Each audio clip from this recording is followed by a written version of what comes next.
Well,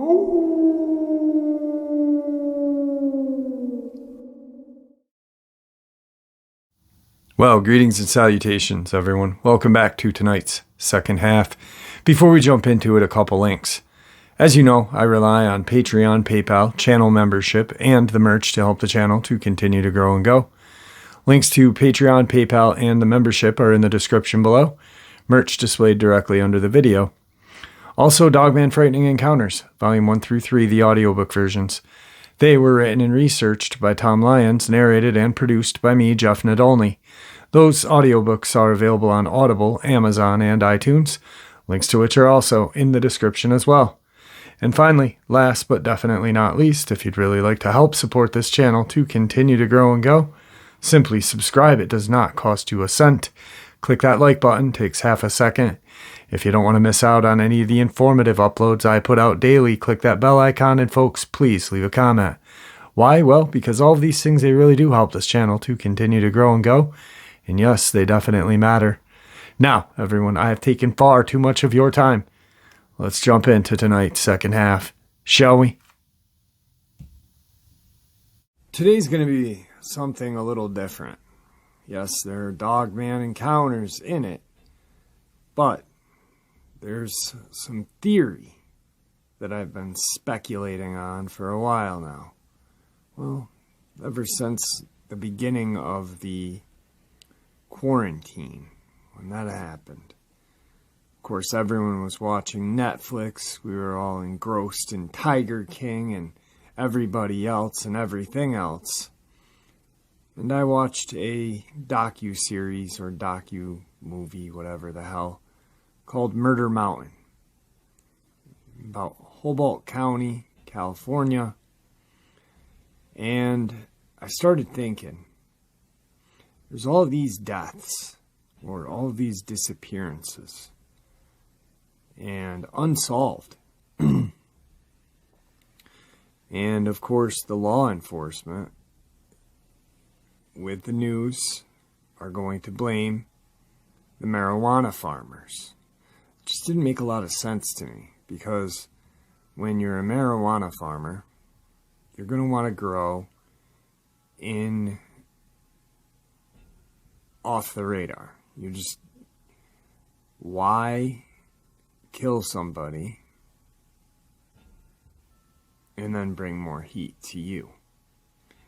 So pretty much the premise of the show is all of these kids once a year go and flock Humboldt County to be manicurists or take care of the cannabis growing farm.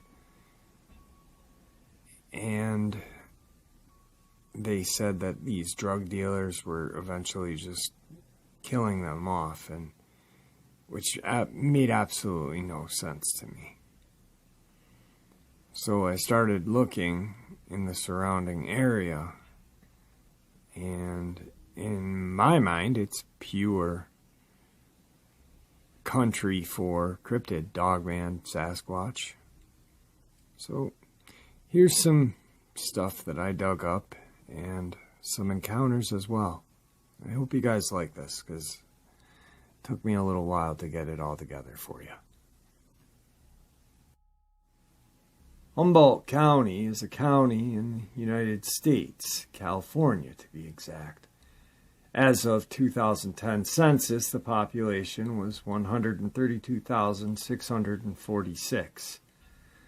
The county seat is Eureka.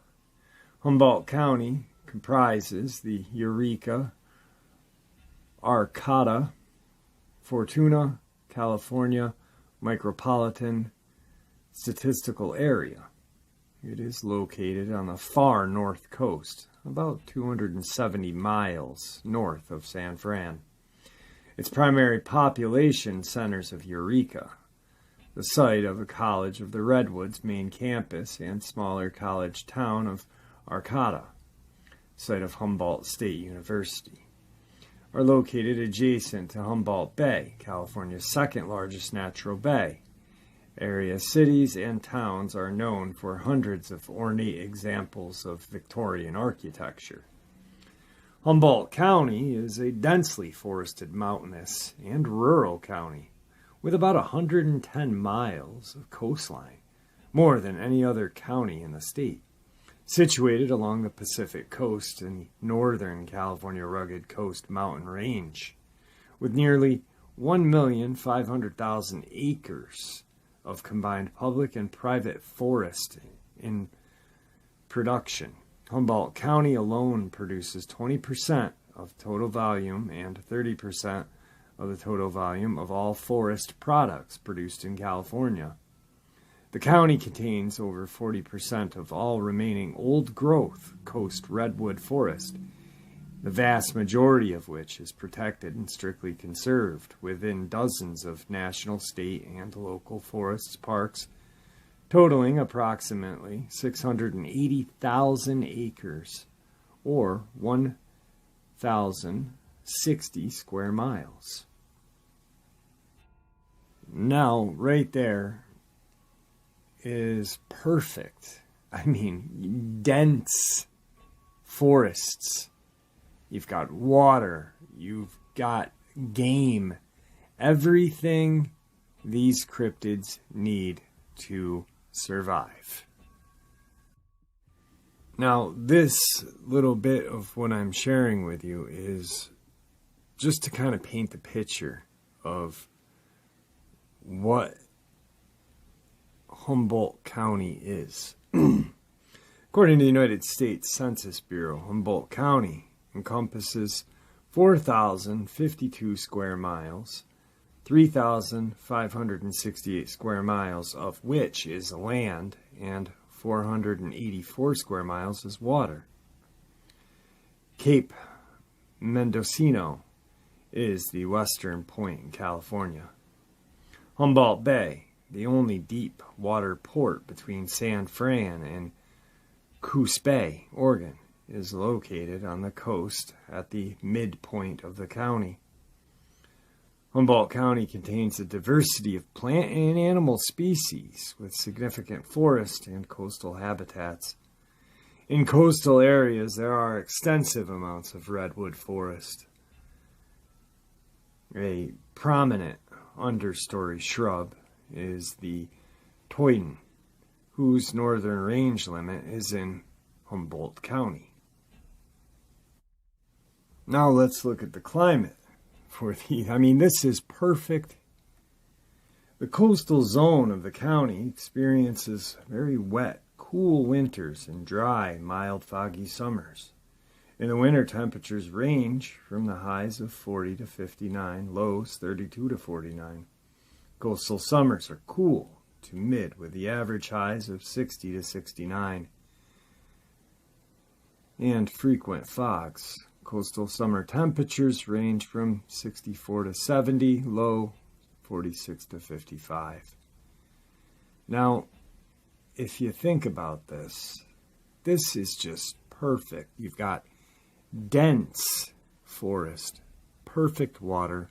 I've just proven there is plenty of wildlife there, and you've got great weather for large, hairy cryptids like Dogman and Bigfoot.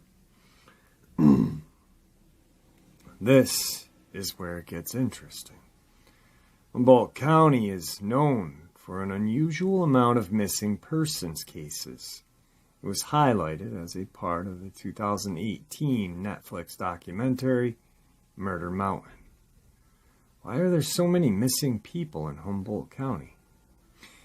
An average of 717 people per 100,000 go missing in Humboldt County every year, giving it the highest per capita missing person rate in the state. By contrast, per 100,000, California sees 384 missing person cases on an annual basis. Now, that's just California. They're excluding Humboldt. The eye-popping figures have earned Humboldt County the nickname the Black Hole. They have even spawned unsubstantiated rumors about possible serial killers wandering this part of the Emerald Triangle. Serial killer. Well, what's the apex predator? the Dogman. So what the Humboldt County Police Department are telling the public is these kids, ranging from 17 to 30, venture up to Humboldt County every year to partake in the marijuana growing season. They get jobs. Now, mind you, there is marijuana growing up there, illegally and legally. So they get jobs maintaining the gardens, cleaning the gardens, manicuring the product after, making sure everything is done properly. Now, illegal or legal, you don't want any heat. So why in God's name would these guys kill these kids or people? That makes no sense, right? Okay. So now, let's check out some encounters. Because out of the majority of those missing people, I think the majority of them stumbled onto something or something, creature, that they weren't ready to face. Now I know I probably bored you with all of that, but this is where it gets interesting. It's not uncommon to hear about Bigfoot sightings in the Golden State, but there's one county in particular with over 110 years of encounters. The lush, vast Humboldt County. These old, deep Pacific Northwest woods hold generations of Sasquatch stories. Here are a few compelling accounts from Humboldt County between 1896 and 2007. 1896, the 7-foot horse-manned wildman. One of the earliest sightings of Humboldt wildman came in August of 1896. A man named Mills and his friend Jake were chopping timber on a hot day in the forest. Eventually, the men rested near a creek to enjoy some coffee and tobacco. As they sat, a putrid odor shot through their rest area. Across the creek, a massive figure emerged from the trees. At first, it appeared to be a bear, but walked upright with unexpected ease. He described the creature's hair like a mane from a horse. The creature had all the features of a Bigfoot, from its gargantuan height to its aloofness towards humans. Mills didn't tell his boss. He was afraid of getting fired from his job. Instead, he relayed the account to a Native American acquaintance named Joe. Joe knew about these beings and said they were mountain giants and creatures of the night who were carefully hidden. To Joe, it was a bit unusual they saw a creature during the day. 1965, the midnight visitor with hairy legs. In July of 1965, 5 teenage boys were camping in a cabin 3 miles into the woods off an old logging road. As they slept, a mysterious noise outside startled them awake. It sounded like a deep huffing. Whatever it was sounded extremely curious. It tapped on an old rotting board at the base of the cabin and moved closer to the door. With great bravery, or recklessness, the boys attempted to get the jump on the creature. They grabbed their .22 and swung the door open, meeting the thing head-on. The frightened teens could only see a black shape with hairy legs. They fired 2 shots straight at the shape. It screamed and ran away. It was unknown if the boys managed to wound the midnight visitor. That morning, they saw the damage the creature caused, but no blood.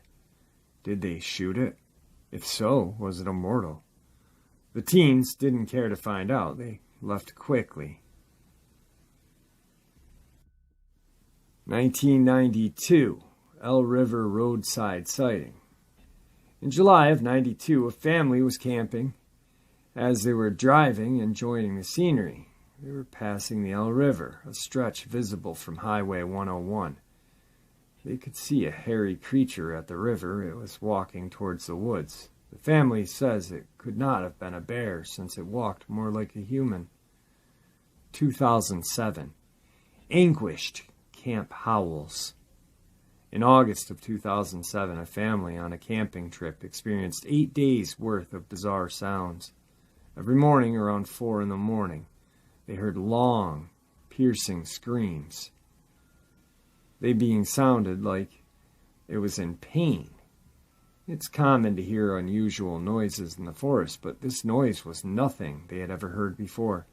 It sounded like a blend of a man and a beast. It had vowels. It would enunciate the O in the middle and an R at the end. Some believe that the Sasquatch language has been proposed.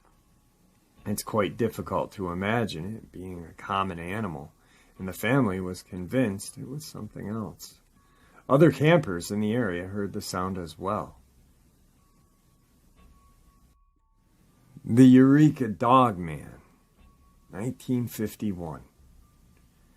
A family had spent 2 weeks camping above the town of Eureka, near the edge of the Eel River.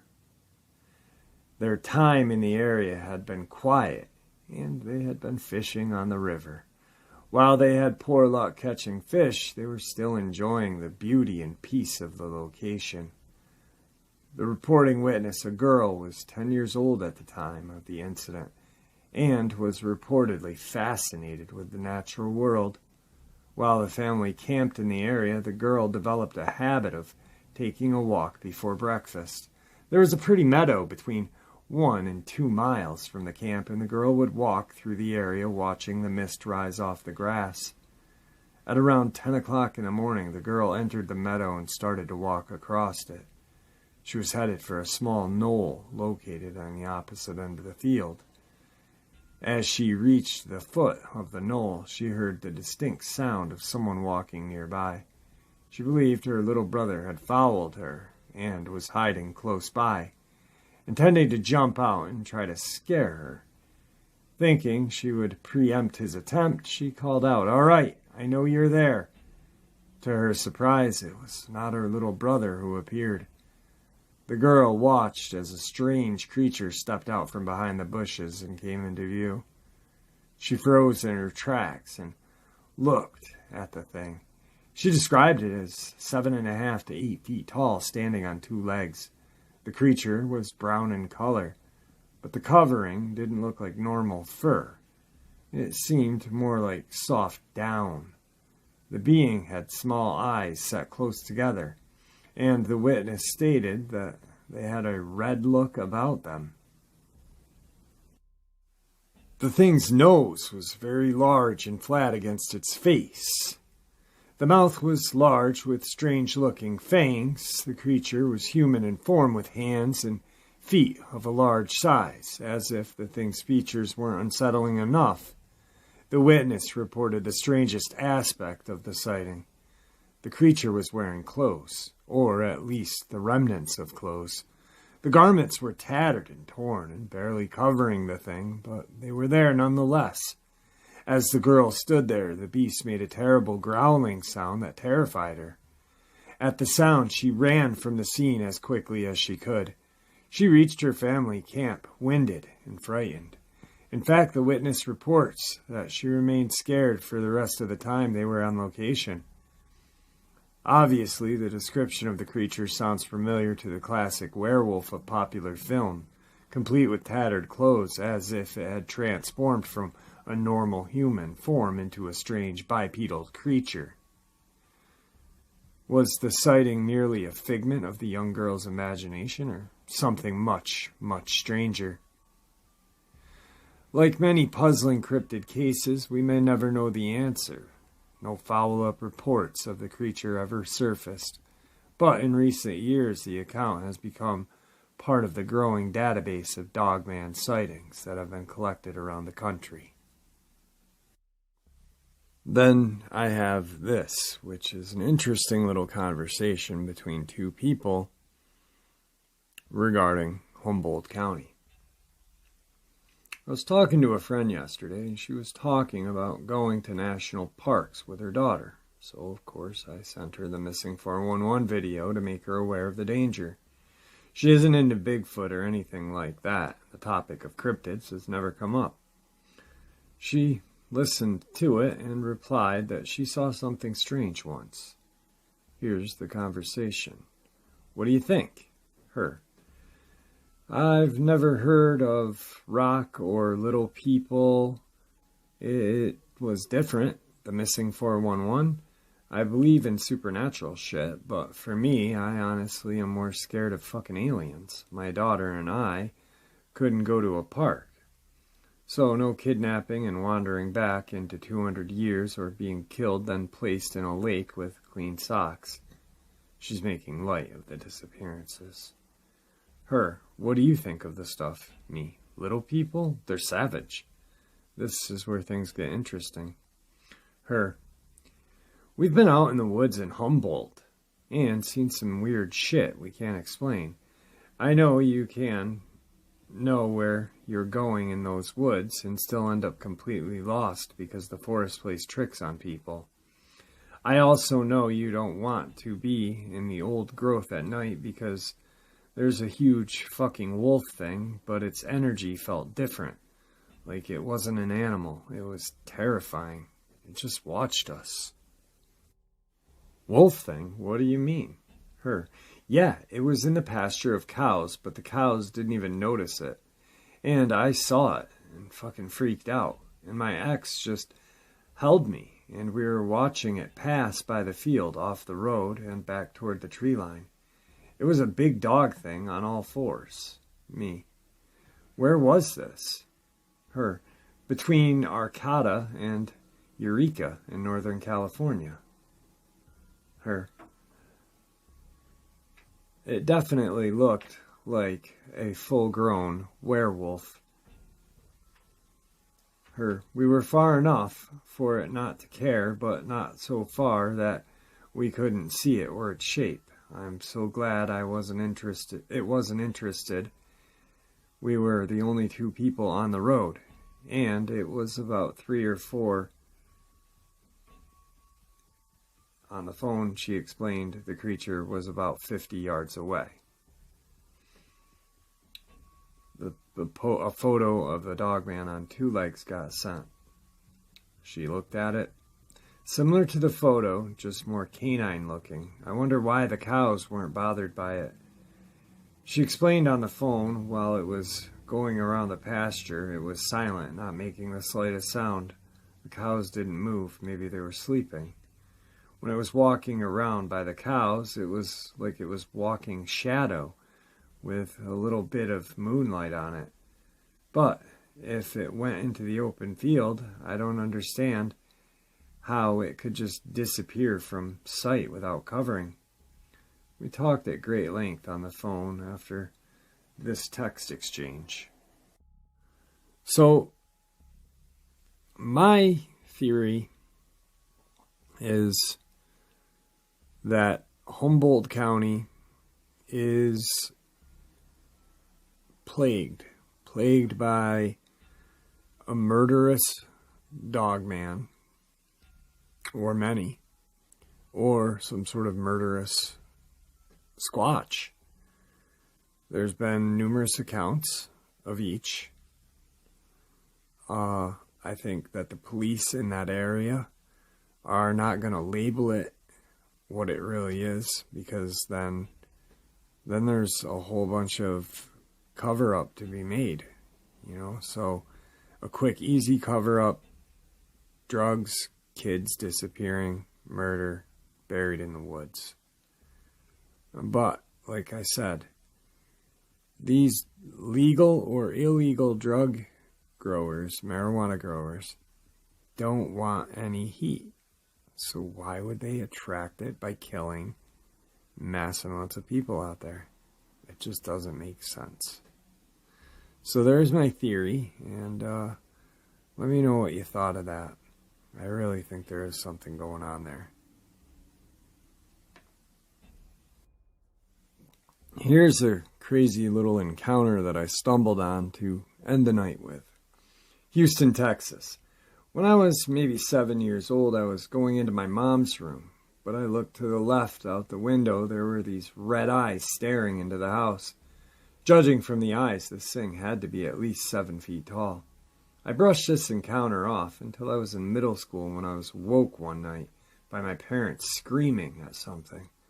I asked them later and they described what I saw, only they witnessed this thing move. They didn't really give any details about it, they just said it was a demon or something. But because we live near the bayou, they connect to a lot of local waterways. I think it was a cryptid, possibly a dogman. Recently, my girlfriend saw a shadow figure near the bayou, and shortly after, her car was struck by something that really felt heavy, but nothing was there when we looked. And tonight I heard strange growling and scratching coming from the outside, and it sounded from an animal way bigger than what lives around here. Sorry about the format of this post. I'm a tired college student who is, quite frankly, does not care to write neatly outside of papers. Well, like I said, guys, not the basic format that I normally do. This was just pretty much something that I wanted to get out there because, like I said, since seeing Murder Mountain on Netflix, I saw all of the missing people pictures. I saw how dense that forest is, how full of life, and it just seemed like a perfect habitat. And then I started realizing, like, they're blaming these people, these marijuana growers, legal or, not legally growing. So you got two farmers out there, and they actually interviewed them. And I don't think they would be that dumb to bring heat like that, I really think there's something that roams the woods of Humboldt County. And I think it's what may be happening is these kids or 17 to 30-year-old people, adults, are going out in the woods. Like the woman said, the forest plays tricks on you. It's dense and it's a strange area. Maybe they get lost, they stumble upon this thing, or this thing stumbles upon them, and they're never heard of again. I don't know. Just my thoughts on the situation in Humboldt. All right, guys, I hope you enjoyed tonight's second half as much as I enjoyed sharing it with you. Something I'd like to really say quickly, though, is that it is always amazing to get out into nature. Just because these things exist in nature doesn't mean we shouldn't be able to go out in nature and have a great day, hiking, camping, fishing, whatever. Just keep an eye out. Look for the signs. Like that night that I was up where Tom Mezek disappeared, and I literally talked about how the birds were chirping as I was walking up that wash. And I sit down on that boulder and don't realize that there are no more birds. There's no more noise. Had I caught that, been aware of it, I might not have been snuck up on. Whatever that thing was, it literally snuck up on me because I didn't hear it until it blasted through the tree. So anyway, with that, guys, your support is truly what makes this channel so special. It is always appreciated. Thank you for helping this channel continue to grow and go. Please stay safe, happy, healthy, and ever vigilant. Keeping an eye on the children, the pets, the family, and friends. Share a little bit of information with those that you love that we share here on a daily basis with each other. and it may just save their life someday. God bless you all.